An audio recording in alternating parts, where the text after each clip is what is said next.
안녕하세요, 루트입니다. 다시 한국으로 귀국을 하게 되는데요. 이제 좀 떠나기 전에 제가 생각했을 때 베트남 여행은 이랬다 라는 거를 좀 짧게 정리를 해보려고 이제 카메라를 켰습니다. 우선 저는 굉장히 개인적으로 만족을 했습니다. 기대를 막 엄청 크게 하지도 않았지만 기대를 그래도 했던 거 이상으로 만족을 주는 여행이었다고 생각합니다. 그럼 간단하게 베트남 여행의 장점과 단점 3가지씩을 꼽아드리자면, 우선 첫 번째, 음식이 맛있다. 베트남 음식 워낙 한국에서도 이제 많이 드시니까 그런 좀 위화감이나 이런 것도 한국 분들 입장에서 많이 없을 거라고 생각이 들고, 호불호가 있는 메뉴는 있습니다만 구글이나 이런 데 리뷰를 잘 참고하셔서 가시면 충분히 실패 없는 식사를 하실 수 있지 않나. 그리고 여태까지 경험해보지 못한 음식들을 경험하는 것 자체를 즐기시는 분들이라면 베트남 엄청 좋은 여행지가 될 것 같습니다. 그리고 두 번째, 물가가 쌉니다. 제가 체감하기로는 한국보다 한 절반가량인 것 같아요. 밥 한 끼에 우리나라로 치자면 보통 10,000원 정도 쓰지만 웬만해서는 그 5,000원 선에서 이제 해결을 할 수가 있습니다. 물론 약간 아쉬운 거는 이제 카드보다는 현금을 주로 쓰기 때문에 이제 환전하실 때 현금을 많이 뽑아 가셔야 되고, 그리고 여기가 돈의 단위 자체가 굉장히 높아요. 막 기본적으로 뭐 50만 동, 100만 동 막 이렇게 쓰기 때문에 그 단위 세는 게 좀 헷갈릴 수 있다는 점, 돈 계산할 때 헷갈리지 않게 잘 해야 된다는 점, 그런 점을 빼고 생각한다면 굉장히 좋은 장점입니다. 그리고 세 번째, 이거는 뭐 경험하는 사람마다 또 다를 수 있겠지만 제가 만났던 베트남 사람들은 모두 친절하셨어요. 타지에서 여행 온 외국인에 대해서 굉장히 친절하고, 그리고 워낙에 이제 호치민이나 이런 쪽은 이제 관광객들이 많다 보니까 이제 식당이나 어떤 매장에서 영어를 사용하실 수 있는 분들의 비율이 굉장히 높습니다. 그래서 내가 베트남어를 하지 못한다고 하더라도 이제 충분히 짧은 영어로도 소통이 가능하다는 점. 특히 가이드나 어떤 친구들의 도움 없이 혼자서 여행을 다니시는 분들에게는 그런 점이 굉장히 큰 플러스 요인이 됐던 것 같습니다. 저도 굉장히 도움 많이 받았고요. 물론 약간의 예외가 있다면 간혹가다 어떤 호객 행위를 한다든지, 그리고 또 이제 소매치기가 있으니 조심하라는 그런 후기들이나 이런 것들도 이제 있더라고요. 유튜브나 블로그들을 보면. 물론 조심은 해야겠죠. 하지만 전반적으로 봤을 때 사람들이 친절하고 소통하는데 거리낌이 없다. 장점이었습니다. 자, 단점. 지금 말씀드리는 거는 제가 일주일 동안 여행을 해보고 개인적으로 느낀 경험을 기반으로 말씀드리는 거니까요. 그냥 참고 정도만 해주시면 좋을 것 같습니다. 일단 첫 번째, 뭐 너무나 당연하지만 날씨입니다.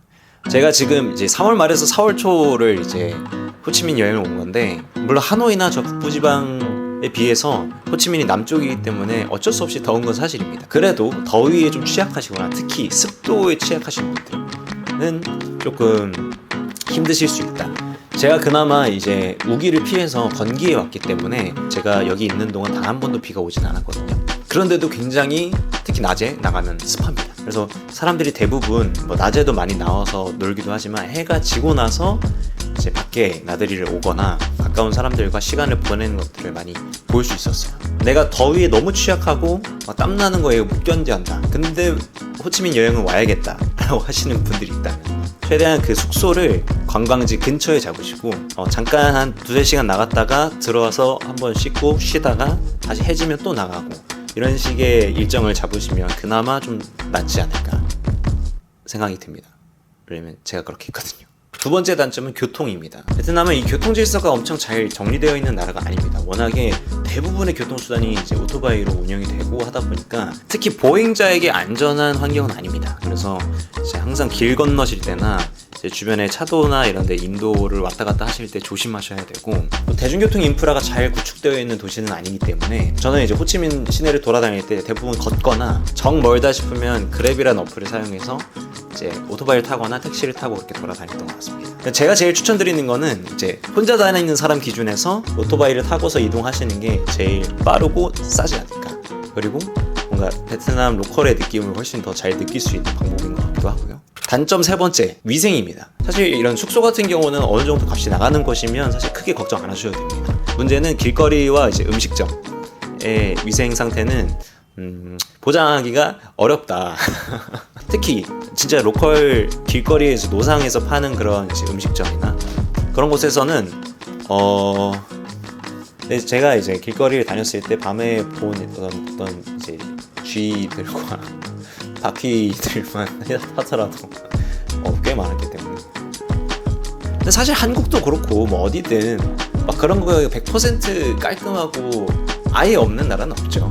때문에 약간 우리나라보다는 조금 안 좋다 정도만 인지하고 살짝 흐리눈하고 다니면 사실 괜찮습니다. 근데 너무 이 부분에 대해서 예민하다 내가, 그렇다면 조금 마음의 준비를 할 필요는 있다 라는 말씀 드리고 싶습니다.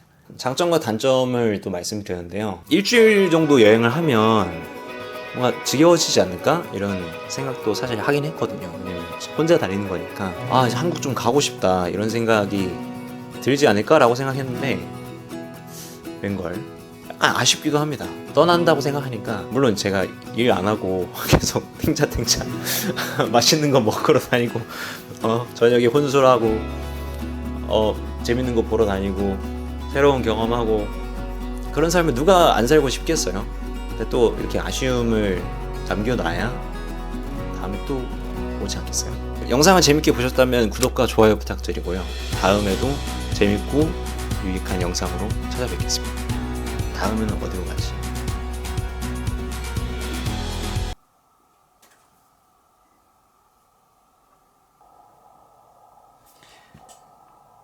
다음 여행지는 방콕입니다.